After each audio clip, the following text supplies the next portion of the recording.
Ladies and gentlemen, we straight away move to the next session, which is again a panel discussion session on satellite integration in 5G. And this session will be chaired by Professor Abhay Karandikar, Director IIT-Kanpur. A very warm welcome to you, sir. Ladies and gentlemen, Professor Karandikar was the founding member of the former chairman of TSDSI. He also worked at different positions at TRI, IEEE Standards Association, Technology Innovations Group on 6G and chairs the 6G Spectrum Task Force. Professor Karandikar was awarded with IEEE Essays Standard Medallion in December 2016 in New Jersey. And once again, a warm welcome to you, sir.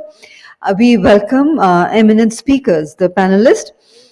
Mr. Daniel Ma is Vice President, Legal and Regulatory Affairs, SES Satellites, a leading global satellite operator, is based in Washington, D.C. and is currently responsible for SES government policy and regulatory activities in the US, Canada, and the Asia-Pacific region.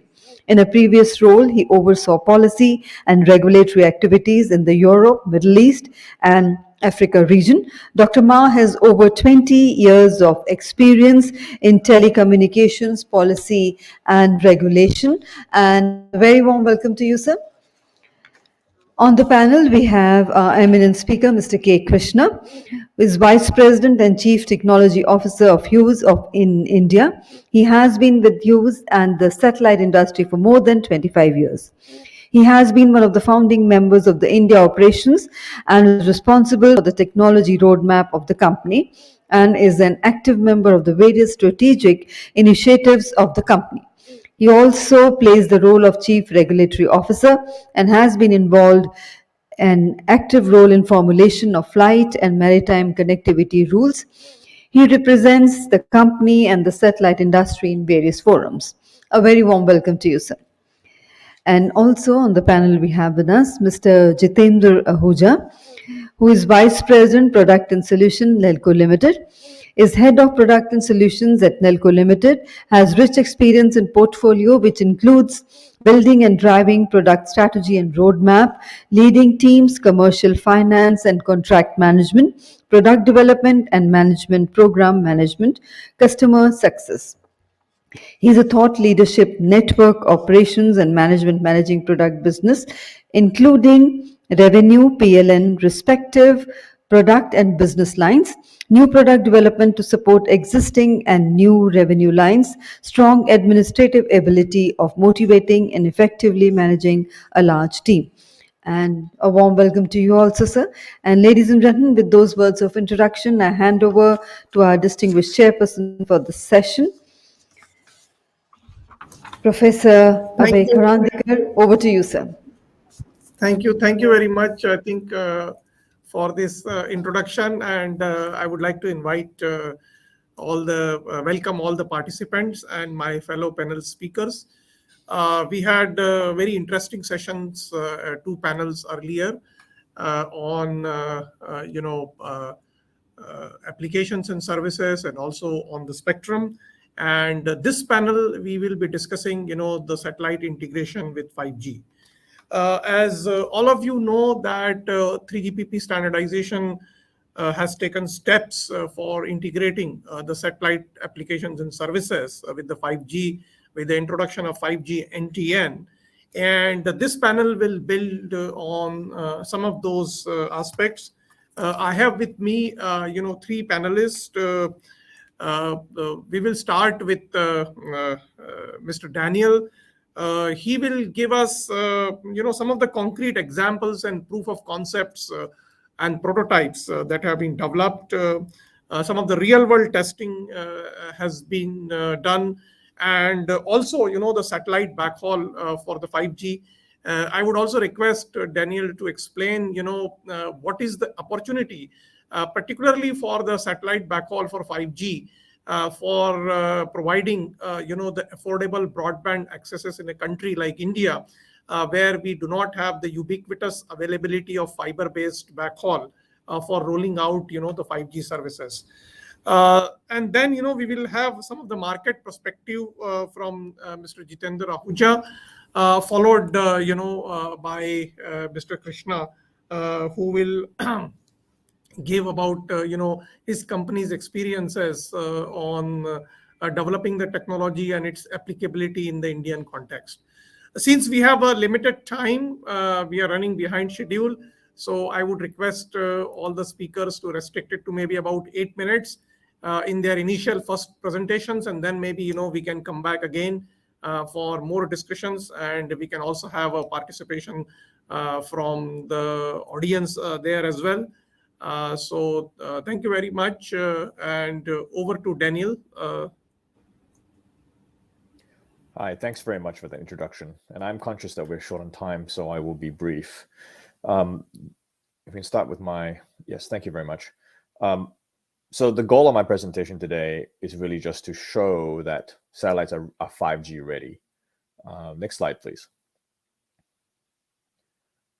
So the key here is to understand that, satellites have been delivering and helping to extend the coverage of 3G and 4G for many years, and in many different countries of varying income levels, from the Congo to Papua New Guinea to Brazil. We've managed to help mobile networks reach places they would never have reached otherwise. Today, we're ready to help 5G mobile networks expand accordingly. Even before release 17 of the 3GPP standards comes out, we will be able, we have been actively engaged in making sure that our technologies and our solutions can seamlessly integrate into 5G core networks. And I will show through this presentation that we've actually developed satellite backhaul solutions that will support all the key 5G usage scenarios, things like eMBB, ultra reliable low latency communications, machine to machine, IoT, as well as all those key features of 5G networks, software defined networking, network virtualization, multiple access, edge computing. These are all things that satellites are able to and are doing, or will do in the 5G ecosystem. And I want to show you that we've gone from proof of concept over the last few years to some real world trials with mobile operators with some amazing success and with very promising outcomes. Next slide, please. So how did we get here? So in 2018 and 2019, we had already got to the point of developing and showing, conducting demonstrations of the proof of concept that satellites could effectively and cost effectively integrate into into 5G networks. So in 2018 and 2019, there were at least 3 demonstrations. There were actually more, but I just wanted to highlight 3 of them. In Europe, in Slovenia, in Berlin, and at Mobile World Congress in Barcelona, where we showed that a satellite-connected 5G base station could support software-defined networking, network virtualization, edge computing, all of the things that one would expect a 5G network to provide. Next slide, please. And if you want to read about what the results of those proof of concepts were, the results have been published in an IEEE publication, and you can find it here. I won't go over it during this presentation. Next slide, please. But what I'm really excited to report is where we are today. And we've actually moved beyond the demonstration stage to doing some live trials and tests with mobile operators. So last year, SES worked with a US mobile operator to conduct a week-long test. We connected up our O3b Ka-band MEO constellation with using 2.4 meter MEO antennas to some 5G femtocell base stations.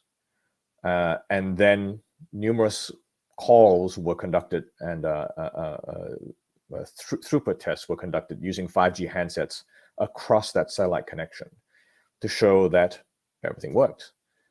And it was seamless. They could not tell that the backhaul was conducted over satellite. And here are some of the results on the right-hand side here in numbers. 900 megabits of aggregate throughput, very little packet loss, very low jitter, which is very important for maintaining quality of service on a mobile network. We maintained 10,000 simultaneous calls over a 10-hour period. We had fiber quality video latency and a quality of experience mean opinion score of 4.23 out of 5. Now, I don't pretend to understand exactly how that score is calculated, but I looked it up, and this is a very standard way for mobile networks to measure the quality of the network and how it is operating. So these numbers are all very, very good, very promising. Next slide, please. But I think we should go a little bit beyond just the numbers. We conducted what was most impressive about the test was the 5G video calling that was achieved using a satellite backhaul. Basically, during the test, the MNO, our MNO partners tried to really stress test the video calling by waving their arms about, jumping up and down, trying to degrade the audio and video quality. What actually happened was nothing. Everything worked. It was fiber-like. There were no perceivable lags or delays caused by jumping around or waving the devices around. And it was rather, it surprised the mobile operator. They didn't really believe that a quality 5G video call was possible using satellite as a backhaul technology. And the results have prompted our partner to really consider deploying this kind of technology in places in the US. So overall, a very impressive test. It really shows that satellite is capable of supporting the expansion of 5G coverage, so that 5G is not just available in the cities or in urban areas, but is available everywhere. Next slide, please. So I wanted to end with something that sort of recaps some of the themes today. One is that how do we succeed? In my mind, there are two key ingredients for success in India. One is a liberalized space policy that will bring these new technologies and much needed additional satellite capacity into India. And I'll leave here the features of that policy that need to be in place. And as many speakers have said already today, we need a balanced 5G spectrum policy, not one that takes away from satellite to serve 5G, but one that sort of acknowledges that spectrum is required for both satellite and 5G. And I think we can find much better win-win scenarios if we look at it from that point of view than if we look at it as a zero-sum game. Thank you very much. Thank you. Thank you, Daniel, for a very interesting talk. In fact, it was quite encouraging to know that we have results of 5G satellite backhaul giving throughput of 900 megabits per second, which is very, very encouraging. And I think this can really fill the gap of building a robust backhaul for providing a very universal 5G services. So thank you very much. And also your this last slide on key ingredients for success, comparing the liberalized space policy and the balanced 5G spectrum policy.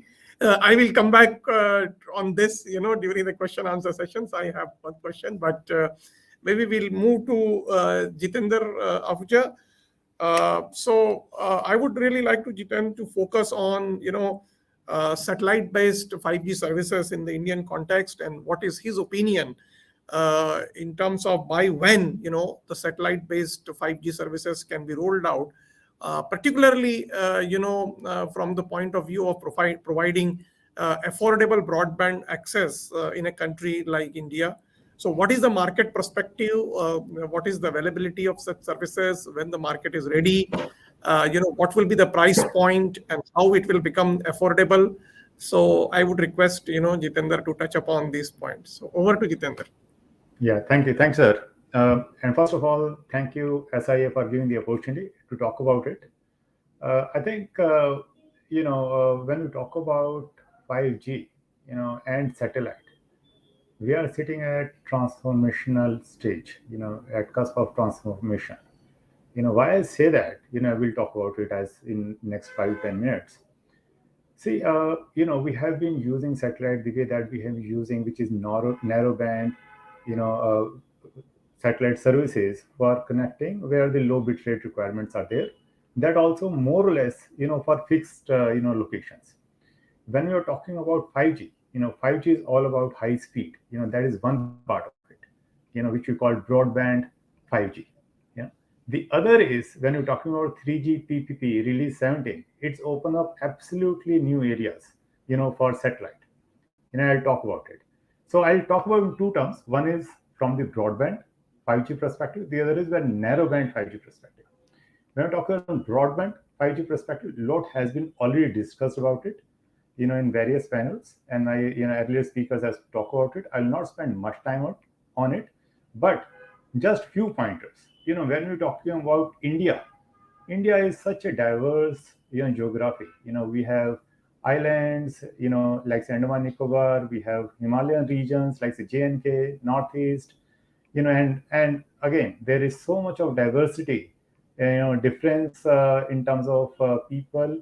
Rich to poor, like the people are there. Naxalites. That kind of issue also is there. We have states like say China, where we need to protect ourselves, and we need to have robust connectivity to know to have the communication for the people as well as for armed forces. Yeah. And 5G, I think, is going to play a very, very important role. Today, when we're talking about that today 4G network is widely available, then also we say that only 35 to 40% of BTS are fiberized.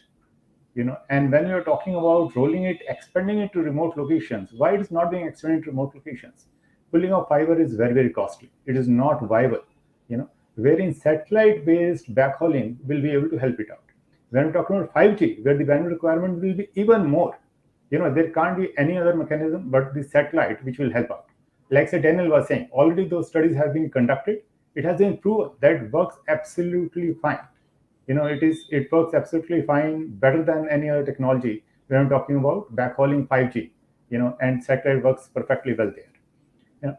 I think the major part in that would be, as we talk about from terrestrial perspective, they require the spectrum.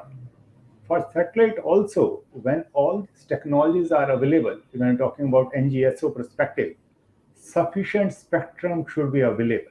There has to be balanced approach for that. It shouldn't happen that whole world is moving with respect to technology. That technology is also made available our India, but because of spectrum issues that are not being, get to utilization, our India. Yeah? So that is very, very important. Balanced approach for the spectrum. The other part, this 3GPP release 17 is opening up is, in terms of true integration of terrestrial and non-terrestrial technology like satellite. When we're talking about release 17, it is not just about backhauling. It is about that same infrastructure, your same handset that you are using today to connect on 4G network, and tomorrow there will be handsets you'll be using for connecting 5G. Same handset should be able to connect, even if cellular network is not available. Using satellite, it should be able to communicate. Yeah. So that kind of technology is something that is coming up. That's what we are talking about, and that is going to open up so many different use cases. Let's say talk about let's say connected vehicles, connected cars. Talk about agriculture. Talk about fisheries. Talk about maritime. Today you see that when talking about IoT, 97% of the connections are on cellular network. Why? Because of two reasons. One is that, putting up separate VSAT terminals for satellite IoT is not always feasible. Many times they will be mobile, and putting up the mobile VSAT terminal cost is high. It is not viable for two reasons other than the cost. One is space, the other is power. Power plays very, very important role when we're talking about satellite IoT devices. Wherein when we're talking about 3G PPP compliant 5G NTN, same handset that will be used for GSM network, you will be also be able to use for satellite based IoT network. It will open up all these different segments to the market. Very, very important. And already many companies, like say AST, Link, Omnispace, they are working on this. It is going to become reality very, very soon. We are talking about already work is happening. We are talking about, like say, 18 months to 24 months time from now, there will be reality. Yeah. So from that perspective, it is going to change the whole shift, the way that look at satellite, and satellite-based narrowband networks, low bitrate networks. The other part that I like to say is, as they are direct to device, the cost also is very, very less, is as compared to VSAT based, where you have to a separate space, and power also, continuous power is required. Wherein these kind of devices, one device can work for multiple days once it is charged. It can be just battery charge and it can work for multiple days. It will exponentially, increase the number of devices which will be on satellite IoT. Yeah.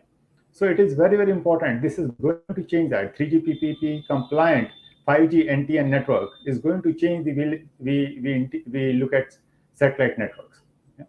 The other is important aspect that I like to put here. This is just a start. 3GPP release 17 just a start. After that, release 18 is going to come. It will further enhance the functionality that will be available, which will further help to integrate satellite and terrestrial network with us. So that's what my thoughts. I just wanted to keep it brief, considering time. We'll be happy to take any question that is specific on this particular point. Thank you. Thank you. Thank you, Jitender, for your thoughts on the market that exists for satellite-based 5G services. Now I will move to Mr. Krishna, and I will request him to focus on the contribution of Hughes on 5G over satellite, and also, if he can elaborate on the recent developments that have taken place as 3GPP with respect to NTN and their applicability in Indian context, that will be good. So over to Krishna. Sure. Thank you, sir, and thanks the organizers, for giving me an opportunity. So a couple of things. One, I'll not try and repeat a lot what has been said. I know I'm the fag end of the discussion today, and I have to say something new, so I'll try and do that. So I think two interesting things, takeaways from that. I think two interesting, uses of satellite in 5G. People have talked about. One is Brian from Omnispace talked about, satellite as an axis, quite extensively, and Daniel talked about satellite as a backhaul quite extensively, and both are very, very applicable in the 5G ecosystem. So I'm going to just build on that and bring in, what as the chair has, asked me. So I'm going to build on the, how it all flows from the release 17 and what's, upcoming in the release 18. I'll talk about some of that. Next slide, please. So this is a slide by Qualcomm. So this is exactly what 5G is as Qualcomm originally defined it. So it's, it has three clear aspects. One is to provide enhanced mobile broadband, and second is, this ultra low latency and, for mission critical services, and the massive Internet of Things. So these are, the goals of 5G, if I were to call it, as to what it's going to deliver. Next slide. So now, in the stack of, if you see this, either a 4G or a 5G stack, there are two clear distinct areas. And as this is more with respect to, I'm talking about the access side of it first, and then I'll come to the backhaul side of it. So there is an access stratum and a non-access stratum. So non-access stratum is where, the network management and other, the IP processing, and, a lot of that is on the non-access stratum. The access stratum is typically very specific to whether you have a terrestrial interface or a satellite interface. So this is where they fit in. And in fact, what release 17 is attempted to do is we still have to see this being implemented. So this is exactly fitting into the access stratum where the non-terrestrial networks has been brought in as another layer or another option in the access stratum. So definitely, I think what we have to learn about mobile networks is because of the large deployments, mobile networks, are today very good in, certain areas of, network management, provisioning, roaming, so these are areas which have been beautifully addressed in the mobile networks. Today, as users, I mean, we are quite spoiled because of these, aspects. We don't even realize that we are roaming from one cell to another, or we are roaming from one city to another city. How every time we get a new SIM card, we want it activated in the next hour probably. So these are things which are very seamlessly done. Which is what the core network delivers today. Next slide, please. So next aspect is the backhaul. So this is another use of the satellite in the 5G ecosystem, and I'm not going to repeat a lot of that, but I think both the GSO satellites and non-GSO satellites will definitely play a significant role, and more non-GSO satellites, because they bring down the latency by a big element, and definitely latency improves the user experience, and especially for video, audio calls, and also gaming. Gaming is becoming a very, very big application today on the internet, and people, the youngsters today, play interesting amount of games on the mobile phone or mobile devices, and where latency is very important. Next slide, please. So this is the work that Hughes has done in the integration area of 5G, which I talked about. So this is our history. So what we did. So as I talked about, the core network is something which is is very robust today, and I don't think anybody is going to attempt to replicate the core network separately. So we today are relying on the same core network, right from 2G till 5G. We will always rely on the same core network. So what we are essentially have been building is a satellite base station, and which fits into the same core network, and can for a user on a user device, a mobile device, the user will see yet another network which they can roam onto. So it has to be that seamless. So we developed the standard called GMR, Global Mobile Radio. And so this fits into the access stratum side of it, and we are leaning on the network for the non-access stratum side of it. So this what we've done is can fit into any smartphone, or can fit into any other device which has a chipset, and easily the access stratum can be added on top of it. So all you need to do is a satellite radio and an appropriate antenna, and you build the access stratum very easily. So I think we have heard about this constellation called OneWeb. In fact, the OneWeb architecture is also built on the 4G architecture today, and we're already working today on the 5G architecture. We've submitted our revisions on the 5G architecture already. So extending the access stratum to the 5G architecture as well. Next slide, please. So now let's look at what are the real features in 5G that are relevant for satellite. So one is the network slicing as an element, and final granular quality of service, and multi radio access technology operation. Next slide, please. So this is how network slicing works. So you have the RAN on the one side, and you have multiple. So the idea of 5G is you could have a lot of shared infrastructure. On one side, you could have the devices, and the other side you can have the use cases. And India doesn't have really the very, very well established virtual network operators on the mobile side, but there is also, I think, one important element that 5G is going to address is also the private networks. So even tomorrow, corporations can go for a 5G network and can ride on to the public network and create a virtual network for them. So in those use cases, I think the RAN should be able to address these needs. So you could have the RAN either supporting a satellite-based RAN or a terrestrial RAN.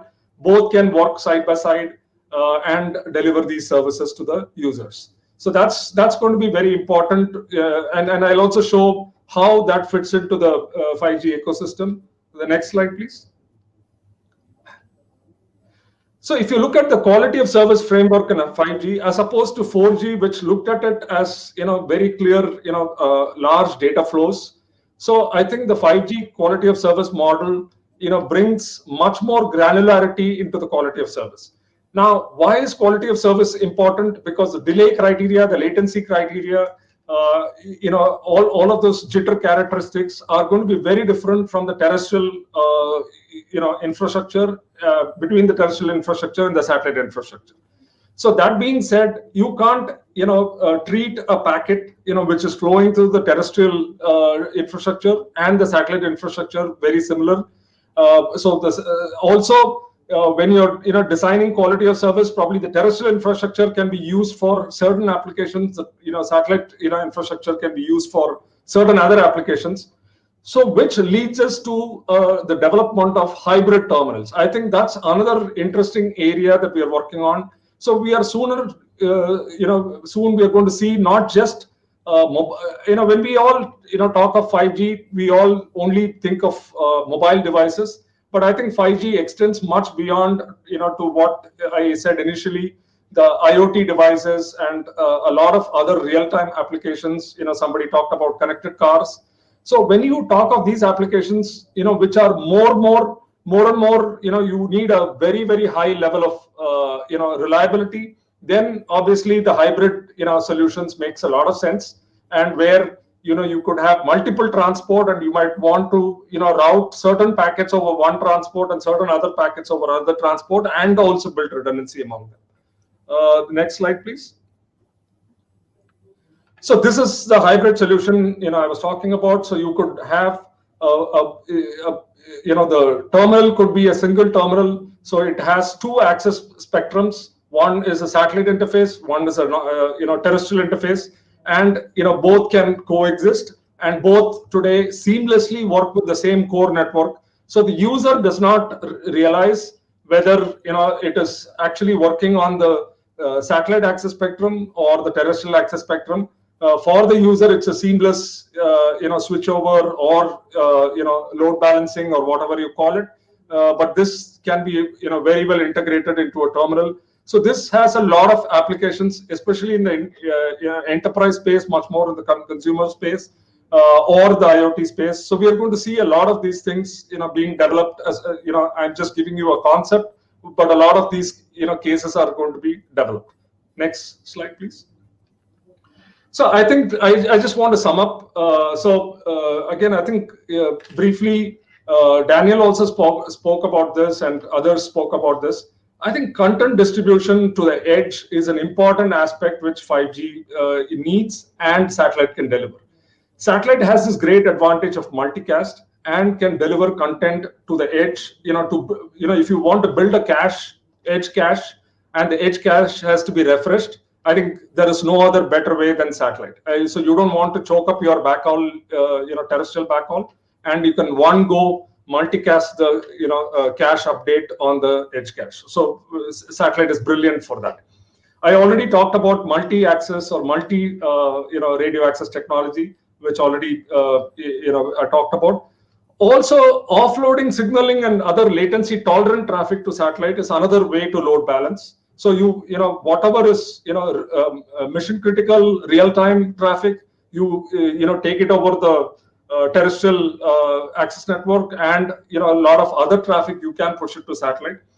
And of course, redundancy builds a lot of redundancy, network resilience, and universal coverage. That's most important. I think satellite will extend the same network to any part of the country, whether it is a hilly terrain or a remote area. It can do it. And of course, satellite, I think everybody talked about this. It can provide a very reliable backhaul. Next. So that's my presentation. Thanks. Thank you, Krishna. I think for making a very important point of in terms of satellite integration with 5G, where satellite access can work as just one of the radio access technology, and a single unified 5G core can actually integrate the multiple radio access technologies, and that actually enables the integration of various radio access technologies and treats five satellite-based 5G service as just one network slice maybe over the network that can be done. So I think this is an important point, and this really highlights the seamless integration of the satellite with the 5G ecosystem. So thank you very much for making this point. We have maybe 2-3 minutes. If there are some questions from the audience, then we can take it. Otherwise, I have just one. Yeah, is there any question from the audience? No, sir, you can go ahead with your questions that you have. Okay. No, I just had one question with the Daniel, that how does he see the coexistence of 5G and satellite services maybe in the 28 gigahertz band? So what is his opinion on this? I just wanted to know that. Sure. I think in many ways, unfortunately, that is the wrong question. That is asking for, if there's enough spectrum. So can we have the floor mic on so that there is no echo? Yeah. So I was just saying that I think that's a wrong question in many ways, and it leads you to a suboptimal answer, because you spend a lot of time trying to figure out how to coexist. But why do you need to coexist? If there's enough spectrum for 5G in 26 gigahertz, that's 3.2 gigahertz down there, why force sharing with satellite in 28?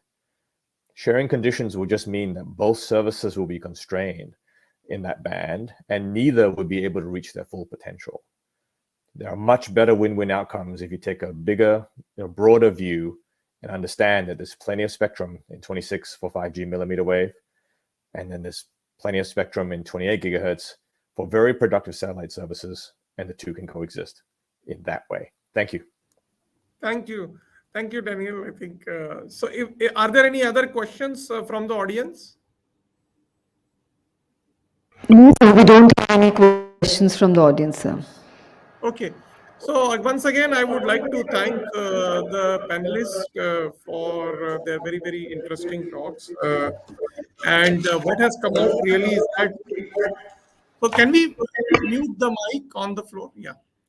So what has come out really is that the satellite can not only work as the backhaul for the 5G, and what was shown in the Daniel's presentation, that there are demonstrations of very good performance, but satellite can also work as the access, and it can seamlessly integrate with the 5G core network as one of the radio access technology. The multi-rate framework of 5G enables that. And with the network function virtualization and network slicing, we can have a very seamless integration to the extent that the user will not be even aware that a service is being delivered, via the satellite links or via the terrestrial GNB nodes in the 5G. So those points have been made, and as was mentioned by Jitender also about the market that exists, both in terms of the enterprise and the broadband services, and also as well as the IoT. So thank you very much for pointing out the satellite integration with 5G by the panelists. And this was a very interesting panel. I would like to thank once again all the panelists and the audience there. Since we had a hard stop by 6:15 or so we had to rush the panelists. But thank you once again. Over to floor. Thank you, sir. Indeed, sir. Thank you once again for chairing this session, and also thank all our eminent panelists for their valuable inputs and deliberations. And with that, ladies and gentlemen, we have come to the closing address, and I would like to invite Mr. Anil Prakash, Director General SIA-INDIA, to kindly propose the vote of thanks and present the closing address. Mr. Anil Prakash is the Director General of Satcom Industry Association, has wide experience in government relation, regulatory and policy policy framework and strong techno-commercial background in telecom, ICT, satellite, and broadcasting on digital platform with 37 years of work experience. He has been associated with International Telecommunications Union, ITU, for more than 2 decades and has played an influential role in contributing towards ITU's activities in India. And over to Mr. Anil Prakash for the closing address and the vote of thanks. Thank you, Sapna. Thank you, everyone, and audience for their patience, participation. And I'm sorry we have to rush each one, or the panel speaker, the chairman, back to back in a 3 hours program. I'll assure you the next hour programs will have some more time for the speaker to talk about. I'm really sorry for that.